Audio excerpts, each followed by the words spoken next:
தவேக தலைவர் விஜய் அவர்கள் வந்து முதல் முறையாக நேஷ்னல் மீடியாவுக்கு வந்து ஒரு இன்டர்வியூ கொடுத்துருக்கு. கேள்வி என்னப்பா கேளுங்க தானே சொல்லணும். இது என்னதுன்னு கேமரா பார்த்து கேட்டுக்கிறாரு. Sir national media sir, channel sir, அதெல்லாம் எனக்கு தெரியாது, கேமரா எடுத்துருக்கேன். அவங்க மனநிலை எப்படி இருந்திருக்கும் பாருங்கள் அந்த நேரத்தில். உலகத்திலேயே இது மாதிரி பேட்டி கொடுத்த தலைவர் பற்றி பேட்டி எடுத்தவர்கள் வெளியில் வந்து அவர்கள் அந்த பேட்டியை பற்றி ஒரு பேட்டி கொடுத்து அந்த பேட்டி வைரல் ஆகிற ஒரு அதிசயத்தை நாளைக்கு முதலமைச்சரான என்ன பண்ண போகிறாரோ, சட்டசபையை பனைவருக்கு மாற்றிடுவார். அவருடைய ஃபேன்ஸ் வந்து உங்களுக்கு வாக்களிப்பாங்களா அப்படின்னு கேட்ட கேள்விக்கும் கண்டிப்பாக வந்து அவங்க நம்பி தான் நான் இருக்கேன், கேள்வின்னு கேட்டுக்கிறான் பாருங்க. வாக்களிப்பாங்க. ஃபேன்ஸ் வேறு யார் வாக்களிப்பாங்க? பிஜேபி கூட போட்டோம், நான் அவருக்கு தான் போடுவேன், என்ன இருந்தாலும் அவருக்கு தான் போடுவேன்றான். ஃபேன்ஸ் அப்படி தானே சொல்லுவான். பொதுமக்கள் வாக்களிப்பாங்களா? முதல் முறையாக வந்து கரூர் சம்பவம் குறித்தும் அந்த இன்டர்வியூவில் அவர் பேசியிருக்காரு. அதுலேருந்து இன்னும் வந்து அவர் வெளியே வரல. நடுவில் மட்டும் 2 நாள் லீவ் விட்டு மலேசியாவுக்கு போய் ஜாலி கொண்டாட்டு வந்துட்டார். தீபாவளி கொண்டாடுறவங்களாம் கொண்டாடாதன்னாச்சு, ஏன்னா துயரம்னாச்சு. ஆனால் கிறிஸ்மஸ் மட்டும் இவங்க கொண்டாடிக்குவாங்க, நியூ இயரை கொண்டாடிக்குவாங்க, எல்லாம் பண்ணிட்டு இன்னும் அந்த துயரத்துலேருந்து வெளியே வரல. இதில் மட்டும்தாங்க அவர் அரசியல்வாதியாக இருக்கார். ஜனநாயகன் படம் வந்து ரிலீஸ் ஆகலை, இது வந்து ஒரு அரசியல் அழுத்தமாக இருக்குமா அப்படின்னு கேட்ட கேள்விக்கும் சில பிரச்சனைகள் வரும் அப்படின்றது எனக்கு முன்கூட்டியே தெரியும். பம்பிழுத்து சிங்கிள் ஜட்ஜி ஒரு தீர்ப்பு, பெஞ்சு ஒரு தீர்ப்பு, அப்போவே கூட ஒரு மாதிரி போயிருக்கலாம். சார் வழக்கை வாபஸ் வாங்கிற கொஞ்சம் பண்ணி கொடுங்க சார், சுப்ரீம் கோர்ட்டுக்கு போகிறீங்க. அவர் வா, அவ்வளோ தைரியமாக அவருக்கு சிங்கிள் ஜட்ஜியை விசாரிக்கணுன்றாங்க. மறுபடியும் முதல்ல இருந்தா ஆமாம், அப்போ ஜனநாயகனுக்கு தான் நிலைமை. எது காரணம் யார்? விஜயுடைய ரோல் மாடல் யார் அப்படின்னு அவர் கேட்ட கேள்விக்கு ஜெயலலிதா அவர்கள், அதே மாதிரி கலைஞரும் அவர்களும் என்னுடைய ரோல் மாடல். எப்படி மாதம் கேட்டிங்கன்னா ஸ்டாலின் அவர்கள், உதயநிதி அவர்கள், அண்ணாமலை அவர்கள்லாம் சொல்லுவார். அவங்களுடைய 50 தலைவர்களில் இப்போ காமராஜர் ரோல் மாடல் இல்லையா? அண்ணாவை விட்டார்.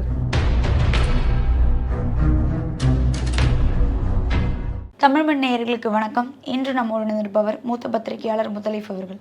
வணக்கம் சார். வணக்கம் சார். தவேக தலைவர் விஜய் அவர்கள் வந்து முதல் முறையாக நேஷ்னல் மீடியாவுக்கு வந்து ஒரு இன்டர்வியூ கொடுத்துருக்காரு. அதாவது ஆஃப் கேமராவில் இன்டர்வியூ கொடுத்துருக்கு. ஆஃப் கேமராவில் வந்து இன்டர்வியூ கொடுத்துருக்காரு NDTVக்கு. அதுக்கு பேர் என்னது? மார்க் இன்டர்வியூ அப்படின்னு ஒரு மார்க் இன்டர்வியூவா? அதாவது இந்த IAS IPS படிக்க போகிறவங்க டெல்லியில் எல்லாம் ப்ரிலிம்ஸு மெயின்ஸ் முடிச்ச பிறகு இன்டர்வியூ டெல்லியில் இருக்கும்.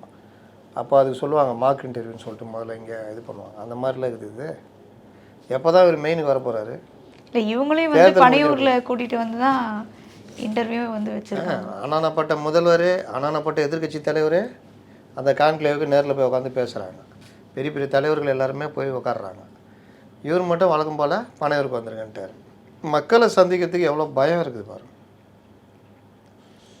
கேட்டிருப்பாப்புல யாரெல்லாம் வர்றாங்கன்னு. சார் எல்லாம் ஆளுமைகள், பல கட்சி தலைவர்கள், பொதுமக்கள், பத்திரிகையாளர்.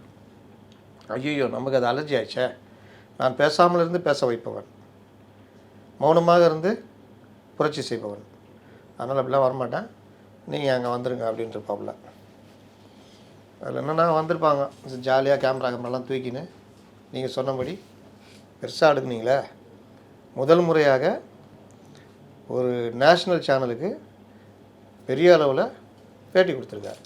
கரெக்டாக அவங்களும் அப்படி தான் நினச்சின்னு போனாங்க. கேமராலாம் இருக்குதே நம்ம கம்பெனியில் எதிராக நல்ல கேமரா சார், இந்த கேமரா அது நல்லா இருக்காது சார், இந்த கேமரா நல்லாயிருக்கும், தூக்கு 2 கேமரா, லைட்லாம் இருக்குது, எத்தனை லைட்டு? 2 வேணாம் 4 எடுத்துகிட்டு வா, நல்லா பிரகாசமாக காமிக்கணும், கொடைலாம் எடுத்துக்கினியா? அப்புறம் அந்த இதுன்னு சொல்லுவாங்க கூட எல்லாம் எடுத்துக்கின்னு போய் நல்லா நின்று சார் நானும் வரேன் sir, Vijay sir fan sir, சரி வாங்க அப்படின்னு ஒரு 4 பேர் எல்லாம் போயிட்டு அங்கே போய் செட் பண்ணால் இவர் வந்துட்டு கேள்வி என்னப்பா கேளுங்க தானே சொல்லணும். இது என்னதுன்னு கேமரா பார்த்து கேட்டுக்கிறாரு. என்ன சொல்லுவாங்க? சார் பேட்டி எடுக்க வந்துக்கிறோம், கேமரா பேட்டி எடுக்க வந்துடுறீங்க, அது எனக்கு தெரியும், இது எதுக்கு? நம்ம சார் பேட்டினா கேமரா இருக்கணும்ல, பேட்டினா கேமரா இருக்கு எனக்கு தெரியும், இந்த கேமரா எது கொண்டு வந்தீங்க? Sir national media sir, channel sir, நாங்கள் வந்து இது பண்ண முடியாது சார், அதெல்லாம் எனக்கு தெரியாது, கேமரா எடுத்துருங்க. அவங்க மனநிலை எப்படி இருந்திருக்கும் பாருங்கள் அந்த நேரத்தில். என்னடா இது பேட்டி எடுக்க போகிறோம், இப்போ நீங்கள் வந்து எடுத்துகிட்டு வரீங்க, எப்போ எல்லாத்தையும் வர வை, சொல்லுங்கள் நான் பதில் சொல்கிறேன்னா என்ன இது? கடைசியில் ஒருத்தர் சொல்லிக்கிறாப்புல, சார் கேமரா இல்லாமல் பேட்டி எடுத்தால் வெளியே சொன்னால் நம்ப மாட்டாங்க சார். நம்ப மாட்டாங்க தானே? ஒன்று அதை பற்றிலாம் கவலைப்படாதீங்க, ஒரு குரூப் ஃபோட்டோ எடுத்து அவனை கொடுத்துட்றேன், எல்லாம் என் கூட நில்லுங்க, எடுத்து கொடுத்துட்றேன், அப்போ நம்புவாங்கல்ல. ஓ அவ்வளோதான். உலகத்திலேயே இது மாதிரி பேட்டி கொடுத்த நடிகர் பற்றி தலைவரா பேட்டி கொடுத்த தலைவர் பற்றி பேட்டி எடுத்தவர்கள் வெளியில் வந்து அவர்கள் அந்த பேட்டியை பற்றி ஒரு பேட்டி கொடுத்து அந்த பேட்டி வைரல் ஆகிற ஒரு அதிசயத்தை நேற்று தான் பார்த்தோம். இவர் பேட்டி கொடுத்துருக்காரு அது இதுன்னு போட்டு கட் பண்ணிலாம் போட்டோன்னு நான்லாம் அதை எடுத்து ட்விட்டர்லாம் போட்டு விஜய் பேட்டி கொடுத்தாருன்னு முடிக்க போகிறேன். இருங்க ஒரு ட்விஸ்ட் இருக்குன்னாங்க. என்ன பேட்டி முழுவதும் ஆஃப் கேமரான்னாங்க. அடங்க ஐயால எல்லாருமே வந்து யூடியூப்ல சர்ச் பண்ண ஆரம்பிச்சிட்டாங்க. விஜய் இன்டர்வியூ கொடுத்துருக்காங்க. நான் வேறு சொல்கிறேன் நாளைக்கெல்லாம் போட மாட்டாங்க. ஏன்னா ஆதவ அர்ஜுனா அவர் பேட்டி கொடுக்குறாரு. சண்டே போடுவாங்க. ஏன்னா சண்டே இப்போ முக்கியமான இந்த ஆடியோ லான்ச்சில் எப்படி சண்டே பார்ப்பதற்கு சிறப்பாக இருக்கும் இவர் தான் அப்படி இப்படின்னு ஏதாவது போடுவாங்க. அப்படி இப்படின்னு பார்த்தா ஆஃப் கேமரான்றாங்க. ஆஃப் கேமரானா அப்போ எப்படியா பார்க்குறது? கேட்கவா செய்ய முடியுமா? பாட்காஸ்ட் மாதிரி ஏதாவதுன்னா அதுவும் இல்லையா. பார்க்கவும் முடியாது கேட்கவும் முடியாது. இப்படி ஒரு பேட்டி அதுக்கு ஒழுங்காக பிரிண்ட்டு போயிருக்கலாமே. யாராவது ஒரு பிரிண்ட்டு போய் எடுத்துருக்கலாமே. இப்போ அமித்ஷாவெல்லாம் இந்தியன் எக்ஸ்பிரஸ் இவங்கெல்லாம் எடுத்து போடுறாங்களா அந்த மாதிரி எடுத்துருக்கலாமே. அப்படியாவது இப்போ கூப்பிட்டு எவ்வளோ ஆங்கில பத்திரிகை இதெல்லாம் விஜய் கூப்பிட்டு ஒரு பேட்டி கொடுக்க வேண்டியதானே. ஆனால் பேட்டி கூட கொடுக்க வேணாம். சார் இந்த மாதிரி விஷயம் இதுக்கு என்ன எழுதலாம் சார், இப்படி எழுதிக்குவா எழுதிங்க சார், இந்த கேள்வி சரி அதுக்கு என்ன சொல்கிறது சார், இப்படி போட்டுக்கலாமா போட்டுங்க. இப்படியாவது ஒரு பேட்டி கொடுக்க வேண்டியதானே. இப்போ ரொம்ப பேர் எழுத்தாளர்னு தெரியலாம்ல. பார்த்தா எத்தனை 4 புக்கு எழுதிக்கிறேன் சார். எப்படி எழுதிக்கிறேன்? எவனா எழுதி இல்லாட்டி எதாவது இது பண்ணி மேக்கப் பண்ணி ஒரு புக்கை போட்டுறது. பயங்கரமான எழுத்தாளருங்க. எப்படி எழுதிக்கிறார் தெரியுமா? 8 புக்கு எழுதிக்கிறாப்புலன்னு வாங்க. ஆனால் நேரில் பேசுனீங்கன்னா ஞான சூன்யமாக இருக்கும். இந்த மாதிரி பல டிக்கெட்டு அந்த மாதிரி இவர் பேட்டி கொடுத்துட்டாப்புல. அவங்களும் வாங்கிட்டாங்க. இப்போ என்ன பண்ணுறது? எங்கேயாவது பெருமையாக பேச முடியுமா? பேட்டி பற்றி இவங்களே பேசிக்கிறாங்க. அது ஒருத்தர் கேட்குறாரு இது என்ன ஆச்சு, இந்த கேள்வி கேட்டேன் அதுக்கு என்ன பதில் சொன்னார், இந்த பதில் சொன்னார். இப்படியே அந்த பேட்டி முழுதும். அதனால் ஒரு விந்தையிலும் விந்தையான தலைவரை தமிழகம் கண்டு கொண்டிருக்கிறது. நாளைக்கு முதலமைச்சர் ஆனால் என்ன பண்ண போகிறாரோ. யாராவது வர்றாங்கன்னா பனையூருக்கு வர சொல்லுங்கன்னுவார். சட்டசபையை பனையூருக்கு மாற்றிடுவார். அமைச்சர்கள் கூட்டம் அமைச்சரவை கூட்டம் பனையூரில் தான் நடக்கும். நீங்கள் எங்கேயா வெளியே வரீங்கன்னா நான் வெளியே வர மாட்டேன். மக்களுக்காக உழைப்பதற்கே மௌன புரட்சி பண்ணுகிறேன் இங்கேயே உட்காந்து அப்படின்னுவார். அந்த இன்டர்வியூவில் வந்து நிறைய கேள்விகள் வந்து அவர்கிட்ட கேட்கப்பட்டிருக்கு. அதாவது எதிர்காலத்தில் என்னோட அரசியலே வந்து எதிர்காலம் தான், நான் அதற்காக தான் அரசியல் வந்திருக்கேன். அதே மாதிரி இந்த சட்டமன்ற தேர்தலில் போட்டிடுறதுக்கு மட்டும் இல்லை, இதுக்கு அடுத்தும் வந்து எல்லா தேர்தலையும் போட்டி போடுவாரா? இவரா இல்லை கட்சியா? இவரும் கட்சி. இவரா கட்சியா? அதை கொஞ்சம் தெளிவுபடுத்திக்குவோம். சட்டசபை தேர்தலில் போட்டிடுறாரு, பஞ்சாயத்து தேர்தலையும் போட்டி போடுவாராமா? அரசியலுக்கு வந்துட்டேன் இதில் தான் நான் இருப்பேன் அப்படின்றாரு. அப்படி தானே? நல்ல விஷயந்தான். இருக்கிறீங்களே அதற்கான ஏதாவது ஒரு செயல்பாடு இருக்கணும்ல. எங்கே இருக்குது? நேற்று ஒரு இது போட்டேன்.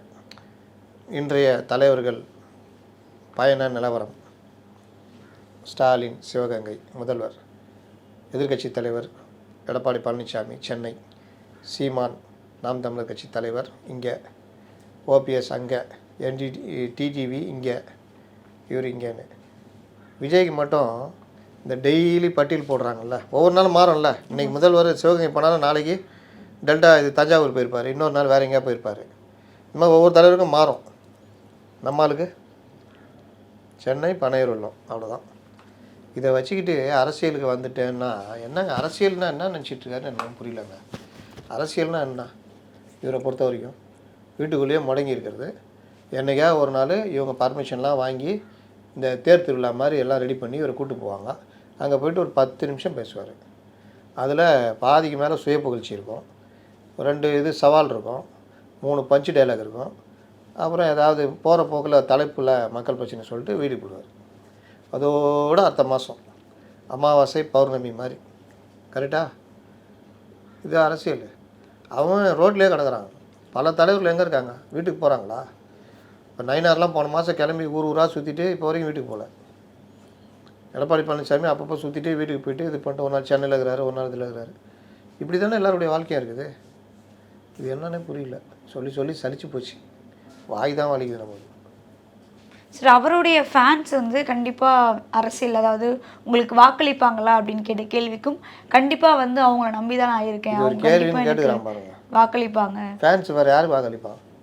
அவன் தான் சொல்கிறானே, யாராக இருந்தால் என்ன, விஜய் எதுவாக இருந்தால் என்ன, பிஜேபி கூட போட்டால் போட்டோம், நான் அவருக்கு தான் போடுவேன், என்ன இருந்தாலும் அவருக்கு தான் போடுவேன்றான். ஃபேன்ஸ் அப்படி தானே சொல்லுவான்.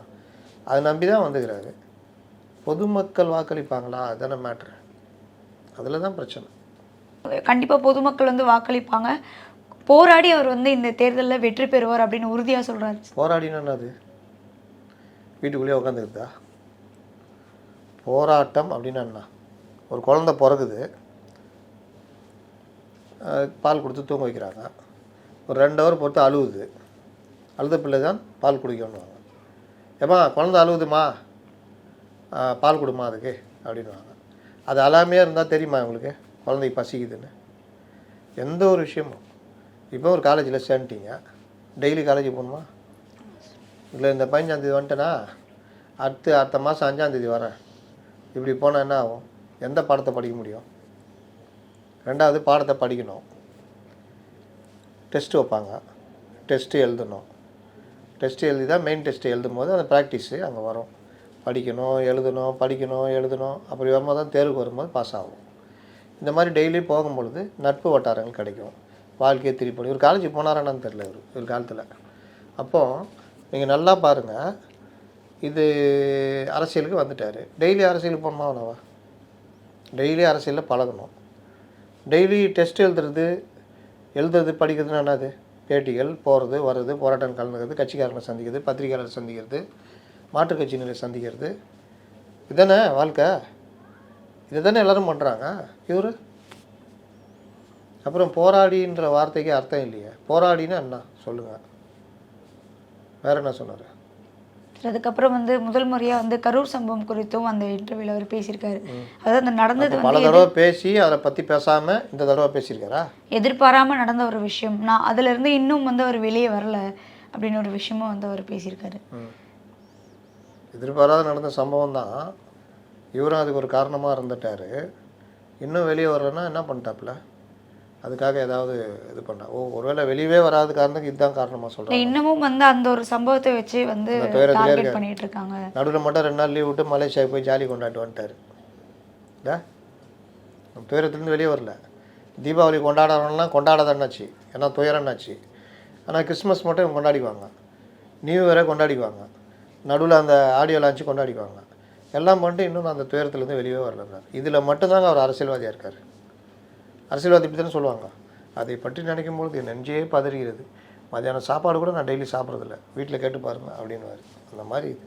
ஜனநாயகன் படம் வந்து ரிலீஸ் ஆகலை, இது வந்து ஒரு அரசியல் அழுத்தமாக இருக்குமா அப்படின்னு கேட்ட கேள்விக்கும் அவர் வந்து என்னுடைய கடைசி படம் வந்து ரிலீஸ் ஆகிறதுல கண்டிப்பாக ஒரு தடைகள் இருக்கும், சில பிரச்சனைகள் வரும் அப்படின்றது எனக்கு முன்கூட்டியே தெரியும், நான் அதெல்லாம் தெரிஞ்சுதான் வந்து நான் முன்கூட்டியே ரெடியாக இருக்கேன் அப்படின்னு. என்ன ரெடியாக இருக்கிறப்பில்ல? என்ன ரெடியாக இருந்தீங்க? ஒரு காரை ஓட்டின்னு போகிறீங்க, அந்த இடத்துல ஒரு யூட்டர்ன் வருது, எதிரில் வண்டிலாம் வரும், நம்ம பார்த்து தான் நம்ம சிக்னல் போட்டு மல்லமாக திரும்பணும். எனக்கு நேரம் போய் விட்டீங்க, எதிரில் வந்து விட்டான், எல்லாம் பெரிய அடி, ஹாஸ்பிட்டலில் வந்து போட்டுக்கிறாங்க.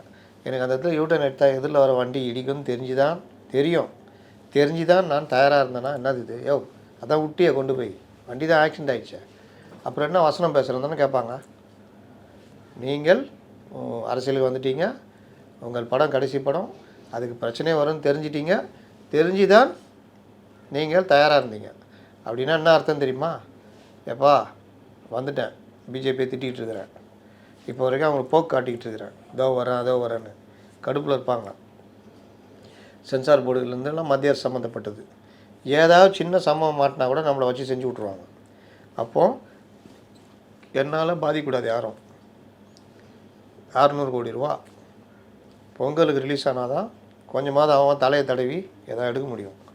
அதனால் என்ன பண்ணுறேன், 60 நாளைக்கு முன்னாடியே சென்சாருக்கு அனுப்பிச்சிடுங்க, அனுப்பிச்சிட்டு கரெக்டாக ஃபாலோ பண்ணுங்க. ஏதாவது பிரச்சனைனா நான் கூட பேசுகிறேன், அமைச்சர் எல்முருகன்ட்ட இல்லாட்டி அந்த குழுவிட்ட யார்ட்டா பேசினோன்னா நான் பேசுகிறேன். 2 மாதத்துல போட்டிங்கன்னா ஏதாவது வெட்டு இருந்தால் கூட அப்படியே போய் பண்ணலாம். சண்டை கிண்டை போட்டுறாதீங்க, படம் வெளியே வரணும், இதானே சொல்லணும், இதானே செய்யணும். எதை பற்றியா கவலைப்பட்டாங்களா? 22ஆம் தேதி அவங்க சொல்கிறாங்க யூஏ சான்றிதழ் தர்றோம், கொஞ்சம் காட்சிகளை கட் பண்ணணும், கட் பண்ணிவிட்டு எங்களுக்கு அனுப்புங்க அப்படின்றாங்க. ரிவைஸ் கமிட்டிக்கு போகணுன்னு இவங்க தூக்கி போட்டு போயாச்சு. கட் பண்ணி கொடுத்து தான் போனாங்கன்னு இவங்க தரப்பில் சொல்கிறாங்க. சரி கட் பண்ணி கொடுத்துட்டு கிளம்பியாச்சு. எங்கே? மலேசியாவுக்கு போயிட்டு அங்கே வீரவசனம்லாம் பேசிட்டு விழா கொண்டாடிட்டு கரூர் மக்களை நினச்சிக்கிட்டே துயரப்பட்டு துக்கப்பட்டு விழாவையும் கொண்டாடிட்டு வந்துட்டாப்புல. அப்புறம் புத்தாண்டு இருக்குல்ல, ஜாலி பண்ணிட்டு அதற்கு பிறகு அப்படியே எனக்கு என்னென்னு போய் இது பண்ணுறாங்க. அவங்க 5ஆம் தேதி சொல்கிறாங்க, ரிவைஸ் கமிட்டி போட்டு பார்க்கணுங்க படத்தைன்றாங்க. 9ஆம் தேதி ரிலீஸு, 5ஆம் தேதி இதை சொல்கிறாங்க. நீங்கள் நல்ல ஒரு ஆளாக இருந்தால் என்ன பண்ணணும், புத்திசாலியாக இருந்தால், சார் பாருங்கள் சார், ஒரு 2 நாளில் பார்த்துட்டிங்கன்னா 9ஆம் தேதி ரிலீஸ் வச்சுருக்கோம், கொஞ்சம் பார்த்து கொடுத்துட்டிங்கன்னா நாங்கள் என்ன கட் பண்ணணும் என்ன பண்ணணுமோ பண்ணிக்கிறோம் சார், சர்டிஃபிகேட் கொடுங்க சார். இதானே கோர்ட்டுக்கு வேணால் போவானா? கோர்ட்டுக்கு போனால் எங்கே முடியுமா? எவ்வளோ இடியாப்ப சிக்கல் ஆக்கிட்டீங்க நிலைமையை. இவர் என்ன சொல்கிறாரு, பிரச்சனை வரும், அது எனக்கு தெரியும், அது தெரிந்து தான் தயாராக இருந்தேன். என்ன தயாராக இருந்தீங்க? இதில் எங்கேயாவது இவர் தயாராக இருந்து வருது? தேவையில்லாமல் வம்பு இழுத்து சிங்கிள் ஜட்ஜி ஒரு தீர்ப்பு, பெஞ்சு ஒரு தீர்ப்பு. அப்போவே கூட ஒரு மாதிரி போயிருக்கலாம், சார் வழக்கை வாபஸ் வாங்கிக்கிறேன், கொஞ்சம் பண்ணி கொடுங்க சார், ஏதோ கோவத்தில் போட்டேங்கிட்டேன். சுப்ரீம் கோர்ட்டு போகிறீங்க, அங்கே போயிட்டு அங்கே அங்கே என்ன பிரச்சனை? அங்கே தானே விசாரிக்கிறாங்க, எதுக்கு இங்கே வந்தீங்க போங்க, அங்கே ஏதாவது உங்களுக்கு பிரச்சனை வந்தால் இங்கே வாங்கன்றாங்க. மறுபடியும் அங்கே போகிறாங்க. அவர் வா, அவ்வளோ தைரியமா அவனுக்கு அப்படின்ட்டு விசாரித்து மறுபடியும் சிங்கிள் ஜட்ஜியை விசாரிக்கணுன்றாங்க. மறுபடியும் முதல்ல இருந்தா, ஆமாம் போனல நான் யாருன்னு காமிக்கிறேன்னு இப்போ காமிக்கிறாங்க. இப்போவாவது கொஞ்சம் இது பண்ணலான்னா பண்ணால் ஏதோ பிப்ரவரி ஒரு 2nd வீக்லேயாவது ரிலீஸ் ஆகும் அப்படின்ற மாதிரியும் சில விஷயங்கள் போயிட்டு. அதுதான் அது சொல்கிறாங்க. யார் அதை உறுதியாக சொல்கிறா? அப்போது அந்த மாதிரி பண்ணி இறங்கினாலே அவன் கோபம் தணிஞ்சு ஒரு ரிவைஸ் கமிட்டி போட்டு ஏதோ ஒரு 10 நாளில் பார்த்தான்னா, பிப்ரவரி 10ஆம் தேதி 8ஆம் தேதி அப்படி கொடுத்தான்னா, அதுலேருந்து ஒரு வாரம் ஆகும் உங்களுக்கு எல்லாம் செட்ரேட் பண்ணி. ஓவர்சீஸ்லாம் இருக்குல்ல, எல்லாம் ஒரே டேட்டில் ரிலீஸ் பண்ணோம்ல, அதெல்லாம் பண்ணால் பிப்ரவரி 15 18 தேதி போயிடும். இதுதான் நிலமை. இப்படியே போட்டுங்க, பிப்ரவரி 3ஆவது வாரத்துக்கு போனாலும் ஆச்சரியப்படுவதற்கு இல்லை. இதுதான் அப்போ ஜனநாயகம் தான் நிலைமை. இது காரணம் யார்? முக்கியமாக விஜய். நீங்கள் அரசியல் வரனாலும் இவ்வளோ பிரச்சனை. அப்போ நீங்கள் அந்த தயாரிப்பு நிறுவனத்தை கூப்பிட்டு என்ன தயாரிப்பு நிறுவனத்தை கூப்பிடுது? இவரே ஒரு பங்குதாரர் தானே அதில். அந்த ஜெகதீஷ்னு ஒருத்தர் இருக்கார், இவருடைய மேனேஜர் தானே, இவருடைய கட்சியில் இணை பொருளாளராக இருக்கார் தாவேகால, அவரும் தயாரிப்பாளர் தானே. அப்போ இவருக்கும் அதில் பங்கு இருக்குல்ல, அப்போ பார்த்து தான் நடந்துக்கணும். எனக்கு என்னென்னு பண்ணால் அதான் இப்போ இடியாப்ப சிக்கலாக போய் நிற்கிது. சார், விஜயுடைய ரோல் மாடல் யார் அப்படின்னு அவர் கேட்ட கேள்விக்கு அவர் முன்னாடியே வந்து எம்ஜிஆர் அப்படின்ற மாதிரி சில விஷயங்கள் பேசியிருந்தார். ஆனால் இந்த இன்டர்வியூலும் எம்ஜிஆர் அவர்கள், ஜெயலலிதா அவர்கள், அதே மாதிரி கலைஞரும் அவர்களும் என்னுடைய ரோல் மாடல் அப்படின்னு சொல்லியிருக்காரு. நீங்கள் எப்படி மாதம் கேட்டிங்கன்னா ஸ்டாலின் அவர்கள், உதயநிதி அவர்கள், அண்ணாமலை அவர்கள்லாம் சொல்லுவார். அவர் சொல்லியிருப்பார், இந்த கேள்விக்கு என்ன நீங்களே தான் எழுதிங்கன்றிருப்பார். அவங்க பார்த்தாங்க, ஒரு 3 பேர் எழுதிட்டாங்க. அப்போ காமராஜர் ரோல் மாடல் இல்லையா? அவங்களுடைய 50 தலைவர்களில் காமராஜர் ஒரு முதல்வர் தானே. ஏழைகளுக்கு இறங்கியவர், மக்கள் நலன் ஒன்றே குறியாக இருந்தவர், எளிமையின் தோற்றம், தனக்காக எதையும் சேர்க்காதவர், எளிமையாக வாழ்ந்தவர். இந்த 3 பேருமே அது இருக்காது. காமராஜர் மிக எளிமையாக வாழ்ந்தவர். அப்போ அவர் முன்னுதாரணமாக இல்லை. வேறு பெரியார், அண்ணா விட்டார் தெரியுதா? இதுதான் பிரச்சனை.